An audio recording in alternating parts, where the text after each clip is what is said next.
So we're now at 4 o'clock. So I will now turn over to Alan Boyd. Thank you. Thank you very much, Marcia. Don't know if I'm being shown. Yes, there we are. So thank you very much, Marcia, for that introduction. Can I add my welcome to everybody to this webinar? As Marcia said, this is the third in the series, and the topic is the clinical research and development of vaccines in public health emergencies. And being organised by the Faculty of Pharmaceutical Medicine. As you see on the screen, my name's Alan Boyd, and I'm the immediate past president of the Faculty of Pharmaceutical Medicine. So I'd like to welcome you all. As Marcia said, we've got over 200 people registered and attending the call, which is great. And looking at the names and things, about half of you are not members of the faculty, which is great as well. So a special welcome to all the non-faculty members too. Now, for those of you who are not familiar with the Faculty of Pharmaceutical Medicine, just to say a few words about it, just to tell you a bit about what we do. We're the Faculty of Pharmaceutical Medicine of the three Royal Colleges of Physicians of Glasgow, Physicians and Surgeons of Glasgow, Physicians in Edinburgh, and the Royal College of Physicians in London. And the aim of the faculty is to advance the science and the practice of pharmaceutical medicine for the benefit of patients. We're the standard-setting body for doctors working in the pharmaceutical industry, clinical research organisations, some academic groups, and the regulatory authorities like the MHRA. And so we set the standards for their education and their exams, just like the other Royal Colleges and faculties across the UK. We've got about 2,500 members now, of which a third are outside of the UK. So again, welcome. Now, for this webinar, we've got four great and very experienced individuals relating to the research and development of vaccines who are on the panel today. And you will have seen their biographies, but they are Dr. Jakob Cramer. He's Head of Development at the Coalition of Epidemic Preparedness and Innovations, affectionately known as CEPI. So welcome, Jakob, to here. Dr. Delon Human, he's a health diplomat and a member of the South African Medical Association, based in Switzerland and South Africa. So again, welcome, Delon, to the panel. The third member is Professor Jeffrey Almond. He's visiting professor of microbiology at Oxford University here in the UK. And finally, Professor Sir David Salisbury is the Associate Fellow in Global Health Programme, an Associate Fellow at the Global Health Programme at the Royal Institute of International Affairs, Chatham House, London, and Chair of the World Health Organization Global Commission for Certification of Polio Eradication in the United Kingdom. So as you'll see, we've got an eminent panel here, and the biographies have been circulated. So welcome to the panel. Just a few housekeeping facilities. As Marcia said, we're going to use the chat facility for answering questions. And as we go along, I'll pick those up. And the format is that I've got some questions to ask the panel, really, to get started, probably for about the first 30 minutes, and then we'll start picking up the questions from the audience, and we'll be through by 4 o'clock. As Marcia said, this session is being recorded and will become available on the faculty website in the near future. So, Jeff, if I could put the first question to you.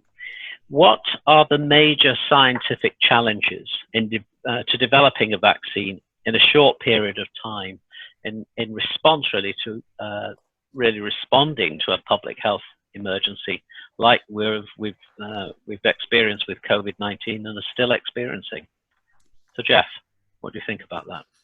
Well, it's a short period of time that indeed is the big challenge with this one. Normally, we expect to spend anywhere in the region of 10 to 15 years to develop a vaccine against an emerging pathogen.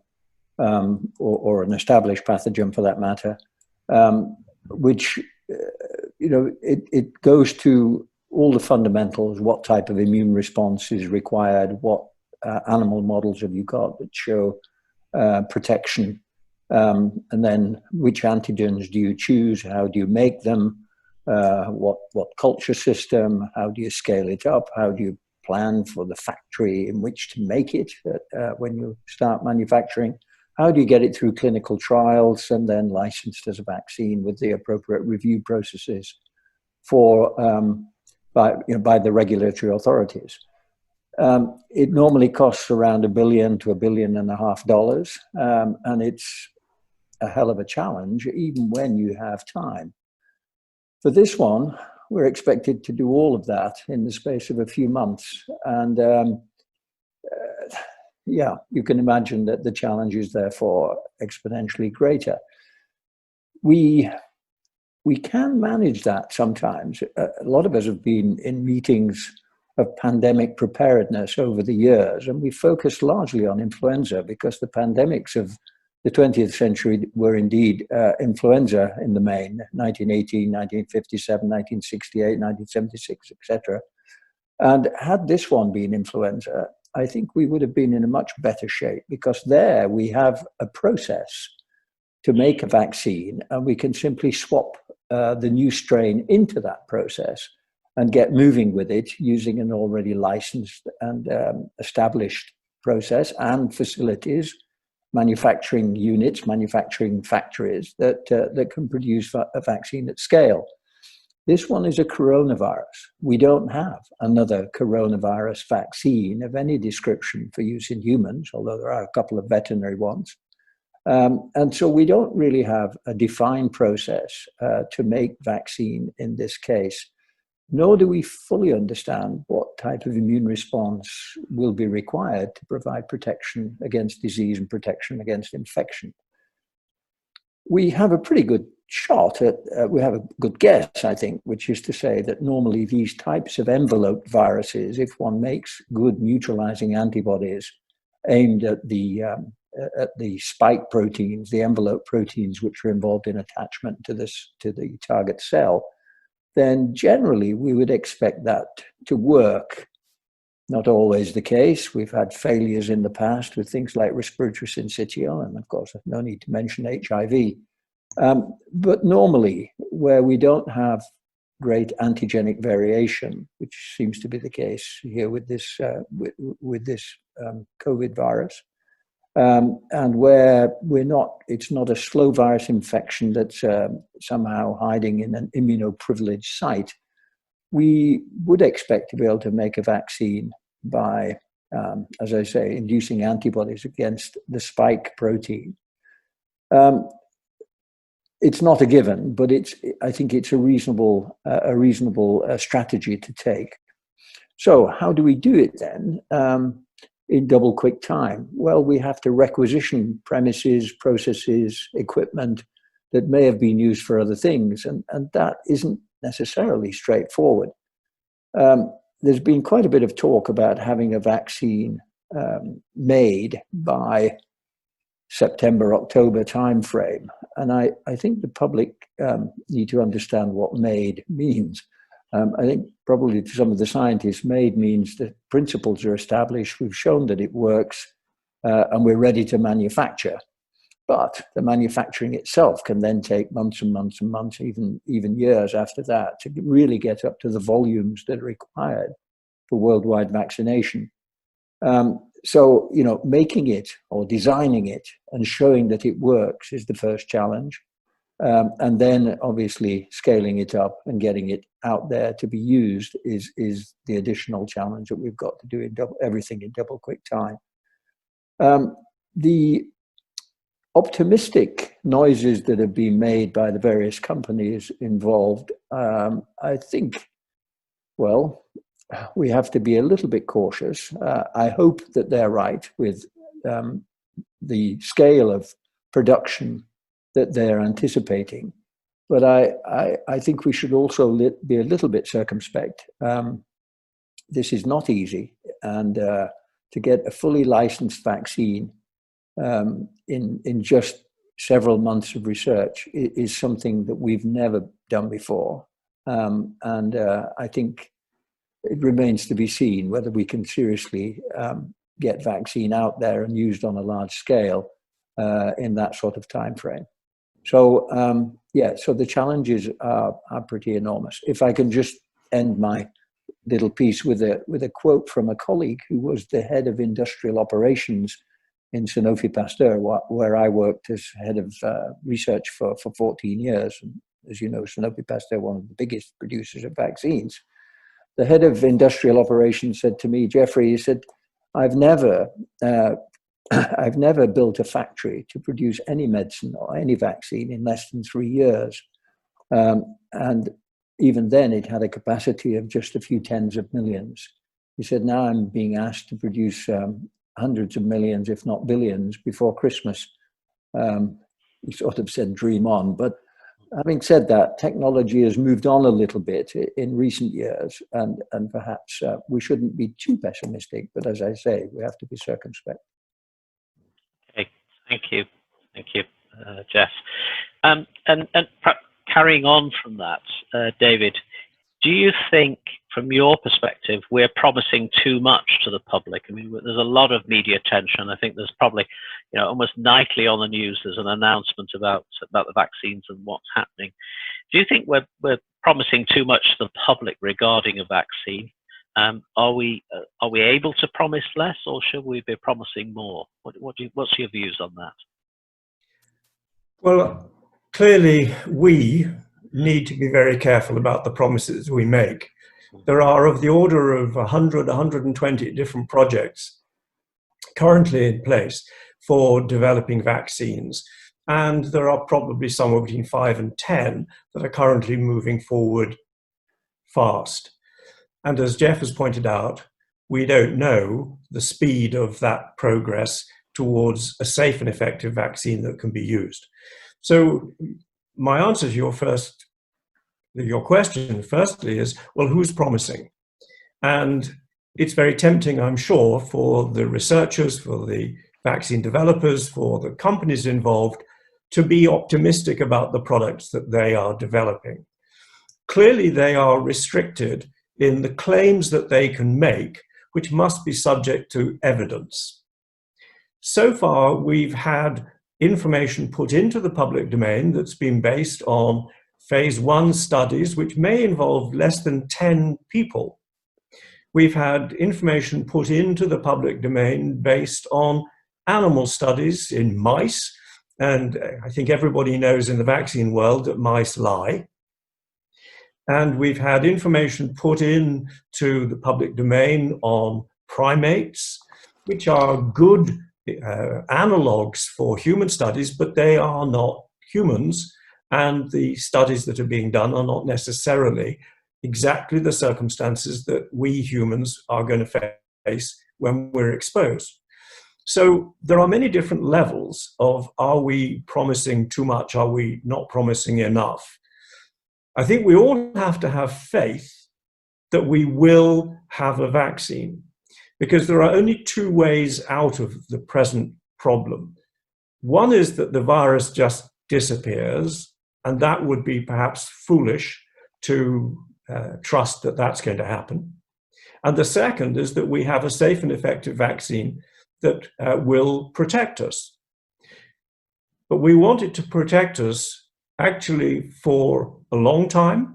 We want to protect us until the virus actually does disappear, or to continue to protect us as long as the virus is amongst us. So we have to be very careful about the claims that we make, currently on very, very superficial data. Claims based on less than 10 individuals, claims based on hundreds of individuals. And even if we get claims based on antibody responses, that's not the same as protection, because we want to know 2 phenomena. The first is the recipient protected from being infected? And secondly, is that recipient no longer infectious if they are vaccinated but exposed? So we have to really take these this concept of are we being promised very, very carefully. And then we look at who's making the promises. Manufacturers and researchers have to be very careful about the claims they make, and they have to be supported by evidence. But those claims go into the public domain. And that means that we then become vulnerable to the interpretation of those claims by journalists. And the journalists may be scientific journalists in which they may have a good understanding, or they may be generalists who have a less good understanding of the claims that are being made. So we need to apply caution to what we read in the public domain and what we hear in the public domain, and even more, what gets into social media. So should we believe the claims? Should we be underclaiming or overclaiming? These are impossible to answer. Our politicians, of course, are holding out great hope for our vaccines because they are investing in them on our behalf. So we need to, again, be very cautious about whether the politicians fully understand when they say we will have a vaccine, we are going to invest in a vaccine and it will be available for all of you, quite whether they really understand, will the vaccine be safe and effective? When will it be available? When will enough be available? Not when will the first dose be available, because that's not the issue. Everybody wants to know, when's the first dose of the vaccine going to come? And it might be in November, it might be next June. But running an immunization program, you don't want to know when the first dose comes. What you want to know is, when will enough vaccine have come that all of your at-risk population will have received either one dose or two doses so that you have achieved your objective. So the claims, a vaccine is in development, we're going to have it soon, they need to be handled with great caution, irrespective of whether they've come from researchers, manufacturers, politicians, journalists, or indeed from social media. Thank you. Yeah, thank you, David. I mean, like all medicines we developed, clearly, and people forget this, it is an experiment while we're doing it. And, you know, when I think about the experiments I've done, most of them have failed, and that's the issue. But hopefully we will get a vaccine out of this. Delon, perhaps if I could turn to you now and ask, and let's pick up on the sort of political and social questions. What are the political, societal and funding challenges to taking a rapid approach to vaccine development through this emergency? I mean, we've touched on there some of the politics, but what's your views on this, the political and societal challenges and the funding challenges? Because again, we've talked about the cost of this, with government here putting millions into the programs. What do you think about that? Have you any comments on that? Well, firstly, just a congratulations to the faculty for setting up this conversation. And to your point, in my own life, as you say, there's risk in everything. I worked as a pediatrician, and if you have to explain to parents about the vaccine and the advisability for their child to have it or not, it makes it real. And then while working for the World Medical Association, and we developed the Declaration of Helsinki, which is the ethical guidelines for clinical research, it has such tremendous and complex effects on society as a whole. So I'd like to address perhaps just three challenges and just start offering some potential solutions. Firstly, on the political front. So for all governments on earth at the moment, their highest priority is to find ways to suppress the pandemic. And in many ways, the obtaining of power or retention of power, political power, would depend on their competence in handling COVID.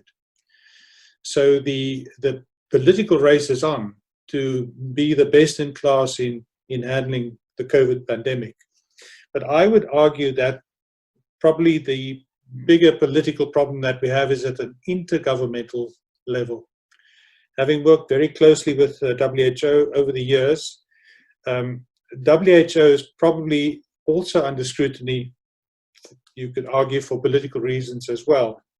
But one would have to ask whether the WHO in its current structure, whether it is fit for purpose for a pandemic response, and whether it isn't time to look at a separate pandemic response structure linked to WHO to try and depoliticize the issue. Because unfortunately, you have such outstanding people working for WHO, but because it's a highly politicized process and it really is an organization driven by the member states, unfortunately, if you bring the time equation into this that Jeffrey explained so well, it is always more difficult in a politicized structure to come to a rapid development of a vaccine. So it's quite possibly for our generation, the moment where we would really have to look at WHO and its substructure or separate structure that might be depoliticized and address the pandemic in a more effective manner. Secondly, the society, and I come from the South, I was born in the South and I work mainly in the North. And you always get the tension between access and innovation, the need to provide access to the masses, and on the other hand, the need to be able to innovate new vaccines, new therapeutics, new diagnostics, especially at a time like this. And at WHO, again, this is always driven to the absolute maximum tension where the poor countries are usually the ones that shout for more access, and the rich countries are usually the ones that shout for more protection of intellectual property. And to find that balance is always a dilemma. But there I'd have to argue that we have one case study where it was actually a solution was brought by the lowest level stakeholder, which is the patients. So during the time of the HIV/AIDS epidemic, it was quite remarkable to see that eventually it was the patients themselves, the patient representative organizations, who managed to, at a grassroots level, mobilize enough support to make sure that the access question was adequately answered. They had a famous quote, which was nothing about us without us. And they managed to drive prices down of antiretroviral therapy so that over time the access issue wasn't such a big question for the worldwide sufferers of HIV/AIDS. And I would hope that for COVID and future pandemics, that there would be a greater multi-stakeholder action, and especially at the level of the patients or the single patient representative organizations, that they might be given greater access to the conversation, exactly as you are doing. And I'd argue also that this is part of one of the COVID benefits, is that COVID has taken us right into the digital age, where before we would have had this seminar maybe in London, and all of us would have flown to the one location. We would have spent a lot of money, and it would have been difficult for more people to have access to the conversation. And at the moment, you're having this conversation once a week with a global audience. So congratulations to you again. Just the last piece then on funding. Vaccines is such a complex issue, and if you just look at the current big biopharmaceutical companies involved, you have the so-called Big Four and the next 10. So it is so difficult for even in the private sector to fund this kind of deep research to make vaccines available in a rapid fashion. And if you look at funding, most probably you would have to say that CEPI is best practice in this area. CEPI, and between CEPI and the Bill and Melinda Gates Foundation, they probably show us the way in terms of a global representative coalition to make sure that funding provides both the innovation and the access. We've been around this block before with a global fund. There are some ideas that need to be developed further, but most probably funding would become the most burning issue, especially when we get to manufacturing, and where even the largest pharmaceutical companies would have to be in partnership with other private companies or with government to make sure that there's sustainable funding for sustainable manufacturing. I think that point between the political, social, and societal and funding issues, I still would say that hope burns eternal. There's always the ingenuity of the human mind and the solidarity between us to make things happen. Just if you look at the solidarity trial of WHO, and if you look at some of the other joint ventures and joint projects, this is exactly why this conversation is important, to get others included in such coalitions for ultimate success. Thank you. Thanks. And can I just follow on about the availability? And I think all three of you have touched on this in some way. I mean, we've seen things like President Trump trying to strike deal with a particular company so they get first refusal of the products, of the vaccines. We need to think about distribution worldwide. I mean, as soon as there is a vaccine there, we've talked about the volumes that are needed, but getting it around, there will be this problem between the third world and the more affluent countries and getting it, and statements like within a country who should get it first. Like here, there's been a clear statement it will go to NHS and care workers first, which is probably appropriate. But what do you think about that? I mean, there's a lot of politics involved in that, isn't there? And for instance, should a vaccine that's being developed here, that's being funded predominantly by the government and CEPI, should we always get first right of refusal? And what should we charge for that? It's a big question, isn't it? Any views? Absolutely. Yeah. Well, Sorry. Go ahead, Delon. No, just one short comment. I think it touches on the deep ethical issues as well, where in each country, if you have power politics trumping sound humanitarian or medical ethics, it makes it very difficult for the different patient stakeholders to make sure that they have the access that they deserve. For that reason, you probably would need to have an intergovernmental structure which is separate from the normal politicized structures to make sure that those ethical principles are ensured. Yeah. Jeffrey, did you have some comments on that? I think we've seen in the last sort of 48 hours one approach in relation to the remdesivir Gilead product, which apparently has been principally requisitioned by the US government, and most supplies will stay inside the US for the next 3 months.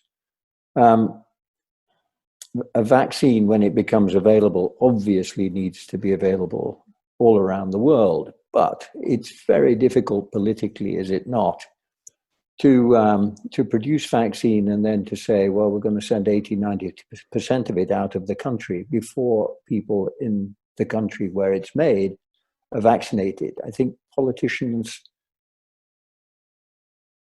do that, and there will be those in society who will think it's their vaccine because it's made in their country and they have a right to it first.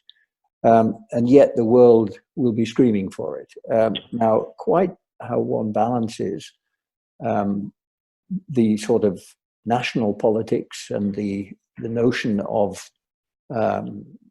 ownership of the vaccine with worldwide demand, I think is going to be one big challenge. It is essential that some sort of equitable distribution is arranged, but at the same time, I think it's almost inevitable that there will be some sense of ownership and some priority given to people in the countries where the vaccine is either invented or manufactured or both. And there may be others who comment further on the political dimensions here on the panel, but it seems to me that this is going to be, it's going to make the PPE story look comfortable, because once we have a vaccine, I think there'll be screams for it from all over the world. And if you're a small country of Venezuela and Egypt or Croatia or Zimbabwe, where are you in the pecking order when it comes to supply? And those are the sorts of challenges that I think are going to be really difficult in the months and I was going to say years, but I hope months and months ahead as the vaccines become available. Yes. David, anything to add to that? You're on mute, David. Sorry. This is a really difficult issue, and I think many of us have already started to grapple with just how complicated it is. Delon suggested that it would be good if we had some overarching mechanism, but I just don't believe that will happen. It won't happen because it's already too late. It won't happen because that won't have enough money. And it will be money that obtains supplies of vaccine, irrespective of how much we say we want to achieve equity. I have heard politicians in this country saying that great news, we are investing in a vaccine, and the vaccine will be available for the UK, and it will be available for sharing around the world. And by the way, we're going to have the first doses. Well, I'm not sure how you plumb equity into statements like that, because the reality is that that means we're first. So I think that there are clearly going to be these sorts of problems. Manufacturers will be put in an invidious position that they will be having to make choices between supplying people who've already got contracts, advanced purchase contracts, and making vaccine available to those who are less privileged, who either have no contract or have no resources so that they could buy vaccine. So the manufacturers may find themselves having to make judgments of Solomon. If we spin back to the 2009 influenza pandemic, those countries who had already got sleeping contracts in place got their vaccine first. Vaccine was then obtained by those who could afford it and were able to get vaccine after the privileged few had their supplies. And only at the end of all of that did those who depended on the generosity get vaccine. Now, go down that list. Those who had their contracts in place still got their vaccine way too late. It was long after the first wave, the second wave, before those privileged countries got any vaccine. And those who were at the end of the list got vaccine long after they needed to receive it. So the same may happen again, and we need to try to do our best to avoid it, but it may happen. And then there is a paradox that I think we need to think about. If you are a vaccine producer, or if you are all the vaccine producers, it doesn't matter, there is a finite amount of vaccine that will come out of your factory at the end of each week. That will be the reality of the production. And it doesn't matter if we're talking 1 million doses, 10 million doses, whatever. At the end of each week, vaccine will come out of the factory. Does that go to a small number of your high-paying clients, or does that get split amongst all those who want it? If the vaccine gets split amongst all those who want it, the quantity of vaccine that comes out of the factory will be distributed in endless small parcels, insufficient to interrupt transmission in the countries that it goes to. So is that better than taking your customers sequentially and getting enough vaccine to them so that they have enough to stop transmission and protect their most vulnerable, and then supplies move on to the next? Or do you say, we'll look at the countries who are in the worst trouble with transmission, with potentially overburdened health systems, and we will prioritize them first? But you then have to also ask, do they have an infrastructure that would allow them to use their vaccine to protect their frontline healthcare workers and to protect those at highest risk? And in low-income countries, those facilities don't exist. No. So we are faced with huge problems about allocation, about equity, and about the efficient use of the resource when we get it. Yeah, and clearly we haven't really faced this sort of global demand before, as we're going to be seeing. If I could perhaps just bring Jakob in. As has been mentioned, we've got something like 120, 130 vaccines, different vaccines that are being developed. And You know, and now many of them have started clinical trials, or at least, you know, phase 1 studies. Do you think we have too many? We've talked about what it takes to get a vaccine. Has there been enough collaboration between countries? And are some of the vaccines going to be quicker to develop than others? Jakob, any comments on that from your, you know, your perspective from CEPI, because clearly you're funding a lot of this work in your organisation. Yes, so we have, CEPI itself at the moment is supporting 9 vaccine programs with some of the developers we have worked in the past. But through calls for proposals, we took on board additional developers. We have an open call at the moment, and for it's actually a rolling call. And just this week, we received over 60 additional applications, which we are going to review. And I sit on the core call committee to do the eligibility, and I can say from the past weeks and all these submissions we have received, there's a lot of heterogeneity. We receive submissions from around the world. Some are really early constructs, university groups or small biotechs that have started to invest into these constructs rather recently. And there's no way for those constructs to enter clinical development phase in the near future, or to be able to provide a vaccine in a time frame of 12 months or 18 months, which is relevant for this ongoing outbreak. So we have, for this particular call, and I think it's a good way to answer your question, we have kind of put into the title of this call 3 words, and that is speed, scale, and access. So about developing a vaccine is not just about identifying a good vaccine candidate in terms of immunogenicity, safety, but also dosing schedule. Obviously, it is preferable to have a single dose or maybe 2-dose regimen. Duration of immune response, we all know that a single dose may provide a good quick immune response, but it's not as good as a 2-dose schedule with respect to the duration of immune response, and then also protection potentially.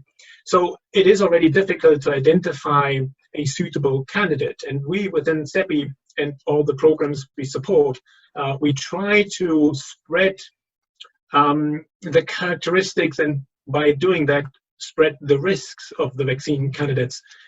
Most vaccine, by far, the majority of vaccine candidates are all based on a single antigen. That is the spike glycoprotein.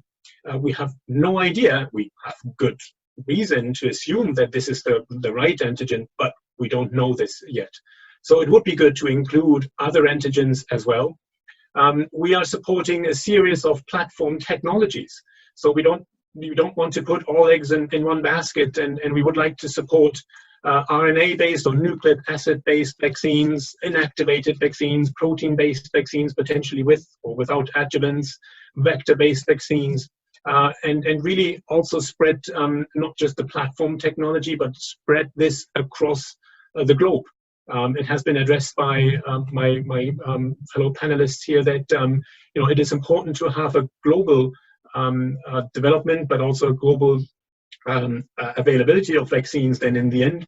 So the intention of CEPI is to have programs around the globe, not just in a single country.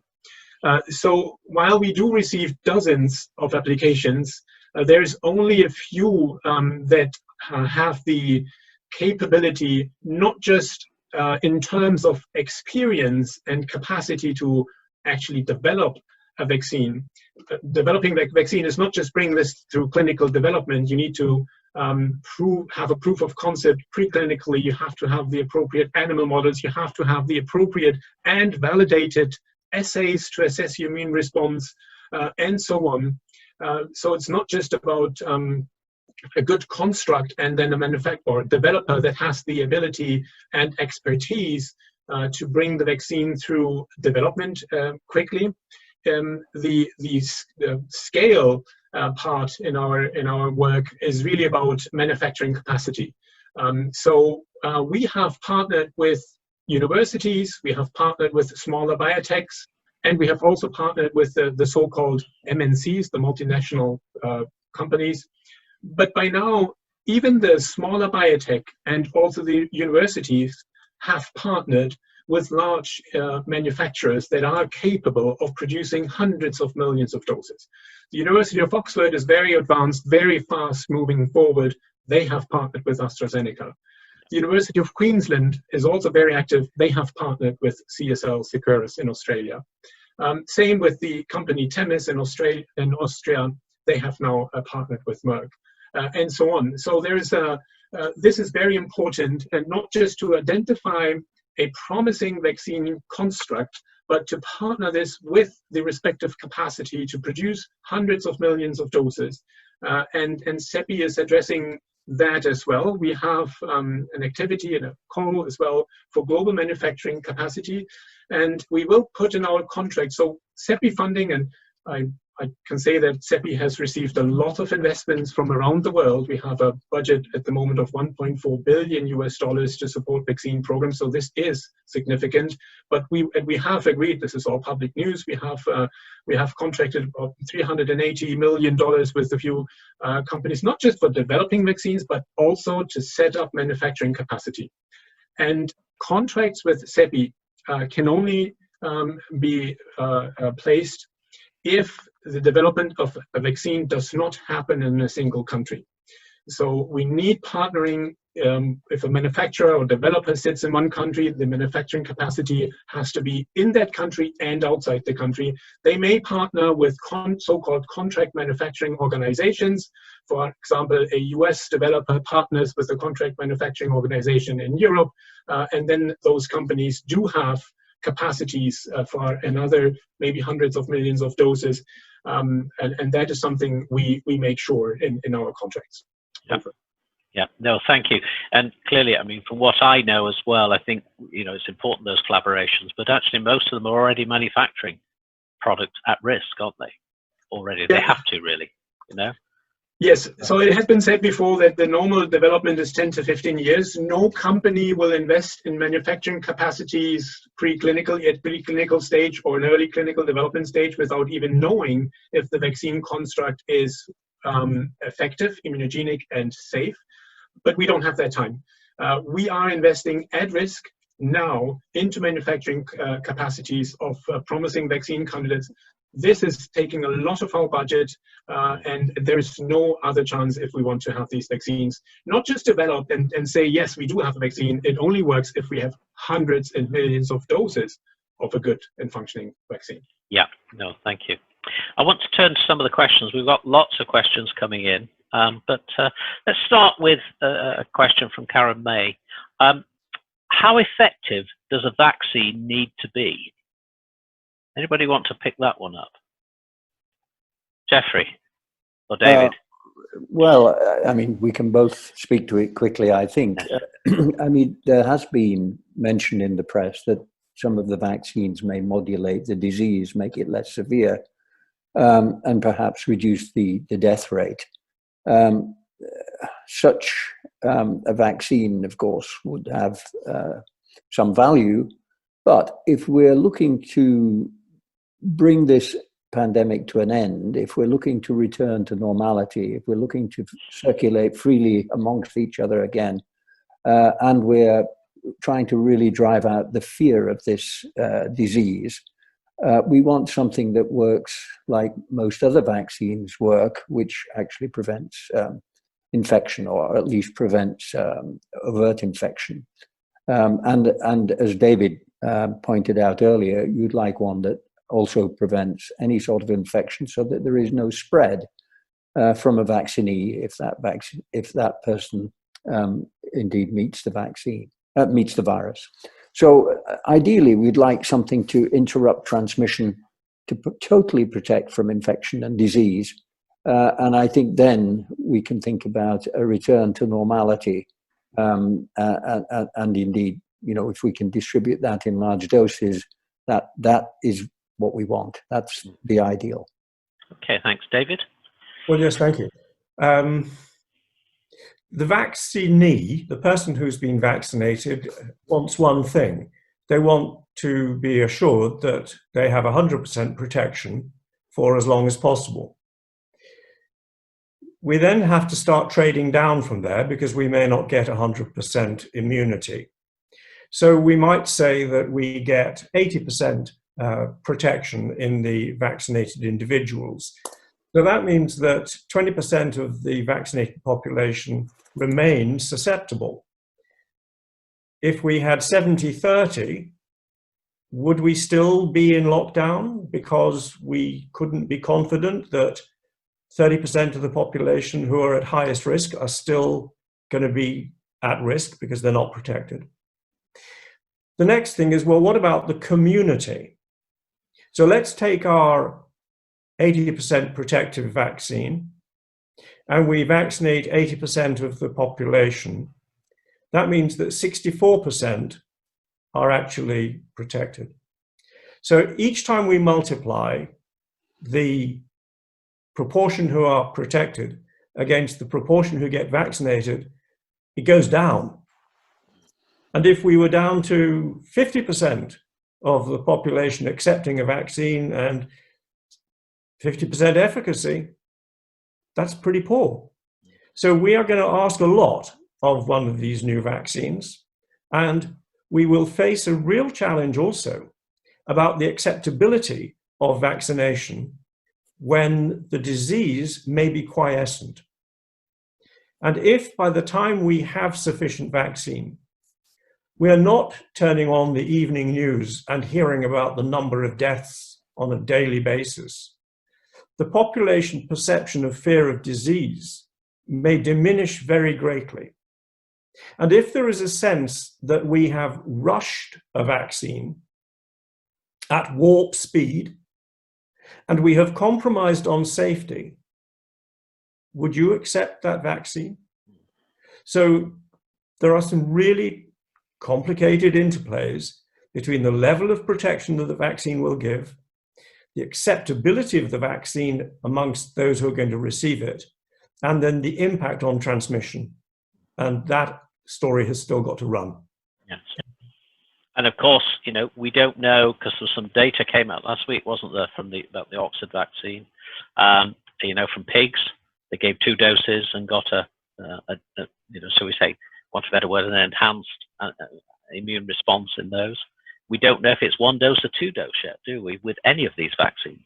We just haven't got there at all, so with what it is. Another question from the panel: have we taken account of the potential genetic mutation of a new virus in its clinical development? I mean, we know little about really this virus, if it's going to mutate or whatever it does in future. It's clearly not like, we think, from what I've heard, not like the influenza virus. But any comments on that at all in terms of the development? Anybody want to talk about that one? Jeffrey? Well, if we look at the range of vaccines that we have, really flu is the one that we need to come back and vaccinate seasonally with, because it does show antigenic variation. It is a disease that we get many times in our lifetime, even in the natural state without vaccination. When we think of mumps, measles, rubella, the parainfluenzas and so on, those viruses we tend to get once, occasionally twice in our lifetime, because we develop long-lasting immunity to them, and those viruses don't display antigenic variation in the same way that flu does. Now, a lot of them are capable of variation, but for reasons which are not altogether clear, we don't see antigenic variation, and we don't see new strains of measles arising, new strains of mumps arising.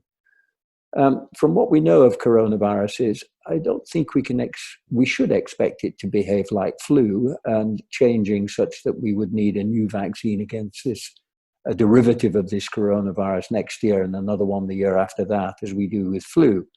I tend to the view that this won't display that level of variation, so that one vaccine will protect us, and with a good enough herd immunity, it'll fizzle out.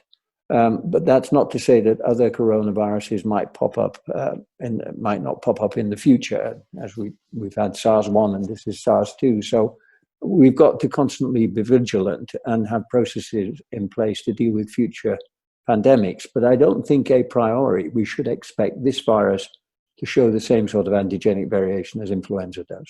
No. Okay, no, that's fine. And another question that's come in on risk-benefit.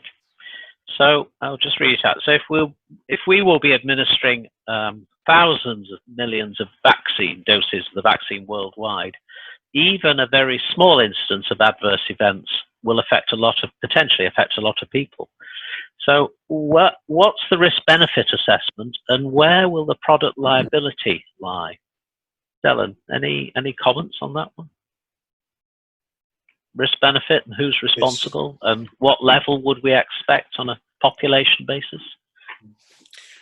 Well, this is one area where the partnerships that are popping up might actually be quite useful. I think it's unfair that all risk and liability would lie in the hands of one company when it's such a complex process. So the various public-private, like University of Oxford, AstraZeneca, and some of the other partnerships would help us develop a system of the mitigation of risk and the sharing of liability. I would say this is the one process where you need some form of intergovernmental collaboration to set the rules, to make sure that innovation is not inhibited by the great risk that any individual player might have in developing a vaccine. There's also one other benefit here where for the first time we see that data is exchanged more readily than in previous pandemics or even in previous conditions, which is a helpful development. In the past, it was much more important who the creators of data were as opposed to now who the users of data is. And that, I think, can help to minimize the risk and help push up the risk-benefit assessment.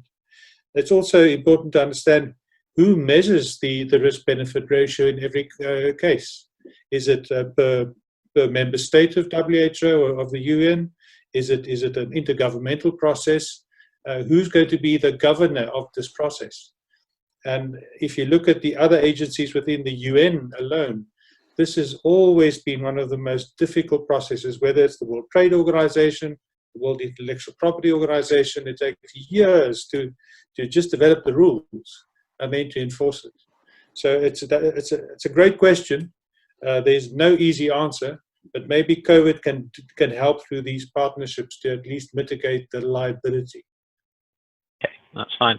And Jakob, can I put that same question to you? Where does risk-benefit assessment come into when you're making decisions about which ones to fund? Yeah, so there are several aspects, risk-benefit assessments for us to fund. I guess we base our decision criteria on obviously early stage information. So is this a promising candidate? Is the manufacturing, the platform technology advanced? Is there maybe existing clinical data from other vaccine construct or candidates that have been developed on that same platform? Is there maybe evidence from clinical trials from other vaccine programs on the same platform, for example? What is the experience of that consortium that applies? What is the experience and maybe track record on vaccine development? So these are kind of the risk-benefit assessments we do with respect to our investment decisions. Obviously, a risk-benefit assessment in the end is always something the regulators will have to do. And that's the data package that is in the end generated and submitted for a licensure application. And maybe we will see other ways of making vaccine available, earlier, faster ways like an emergency use authorization. But those risk-benefit assessments will have to be done by the regulators and the authorities, and we support that discussion. This is, we said that we need a construct, we need manufacturing capacity, but we also need a license in the end, and the discussion, what is the minimum package, a data package required to support such a risk-benefit assessment. And, if it lies in the nature of vaccine development and time, if we start advanced stage clinical trials in the next 2, 3, 4 months, and we want the vaccine to be available in 6 months or 12 months from today, it is very clear that we will only have a small proportion of 12-month safety follow-up from these large advanced clinical trials. So it is important to think of post-licensure data and post-licensure commitments, and in particular safety surveillance now, while we are already trying to generate the data required for pre-licensure and submission. And I can assure you that there's a lot of discussion. We are partially involved in this as well.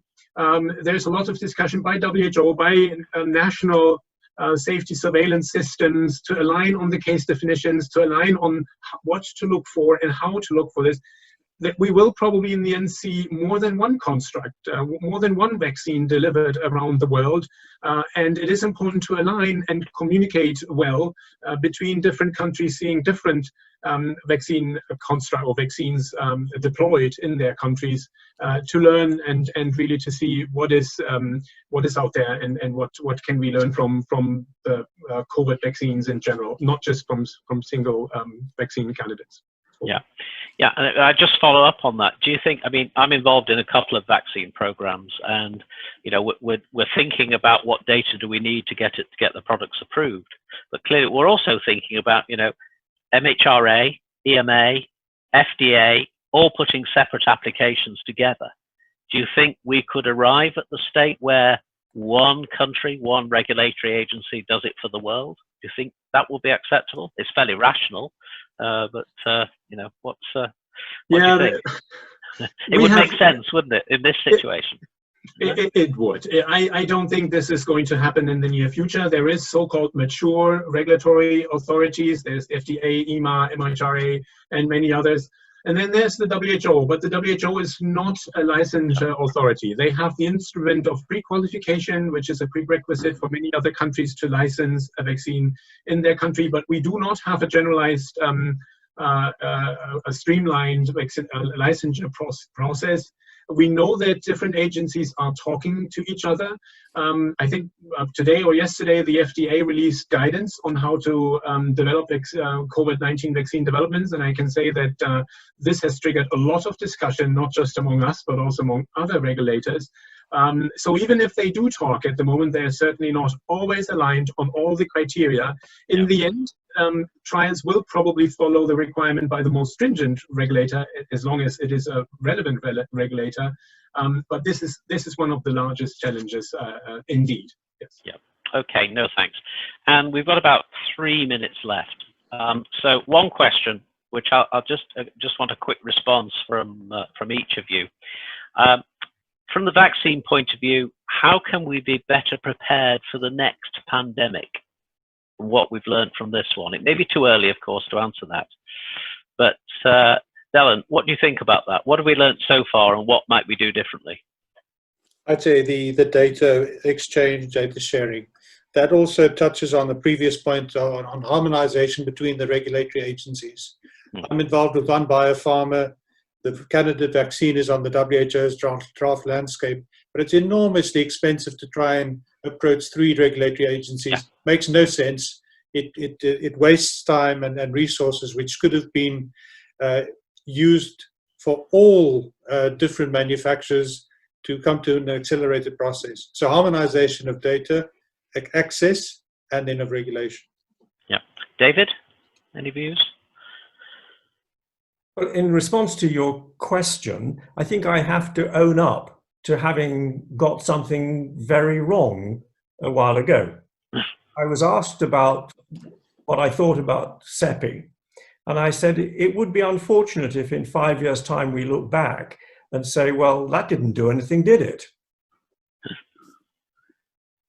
My message for the future is we must learn about how to have rapidly moving, efficient tools that can respond to unexpected emergence of pathogens. Okay, thank you. Jakob, any thoughts? What would you do different? Well, we have been working on platform technologies to respond to disease X, which is the new yet unknown pathogen. Now we have a disease X, and we need to continue working on these platforms. But I couldn't agree more with David. We are trying to bring everyone around the table. We have the structure of the ACT Accelerator created by many partners and governments a few weeks ago. It isn't easy. There is the NIH Active moving ahead very quickly. There is individual vaccine programs. There's others. It isn't easy. I think a lesson learned from this outbreak is certainly to align and coordinate and collaborate. Okay, thank you. Jeffrey, final word?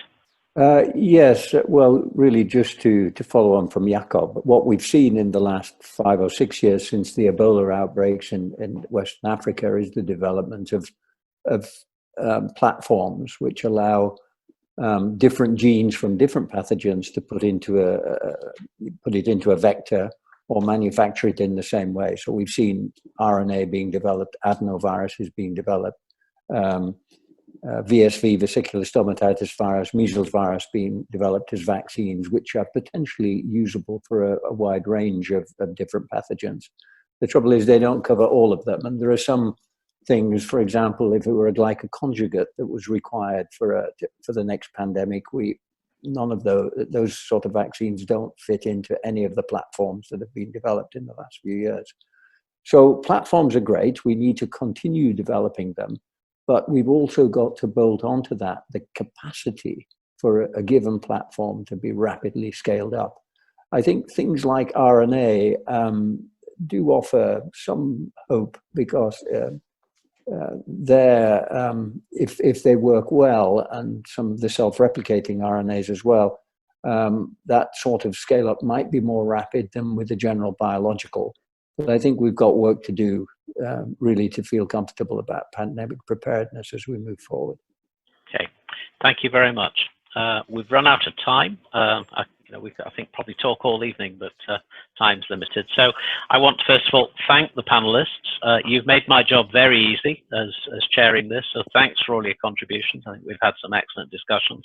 Sorry we haven't been able to pick up on all the questions from the audience, but again, thanks for putting those up. I want to thank the faculty team for putting all this together, and particularly the Ethics and Practice Committee, whose original ideas were for this session.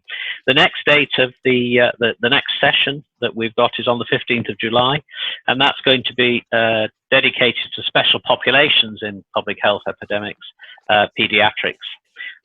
It's just appeared on the screen there, and you will all receive an email with a feedback form, and so if you could complete that, that will be great, and then you get your CPD certificates in return. So thank you very much. I've enjoyed this afternoon and the discussions, and again, thank you to the panelists. It's very much appreciated. Thanks very much. Bye-bye. Thank you. Bye-bye.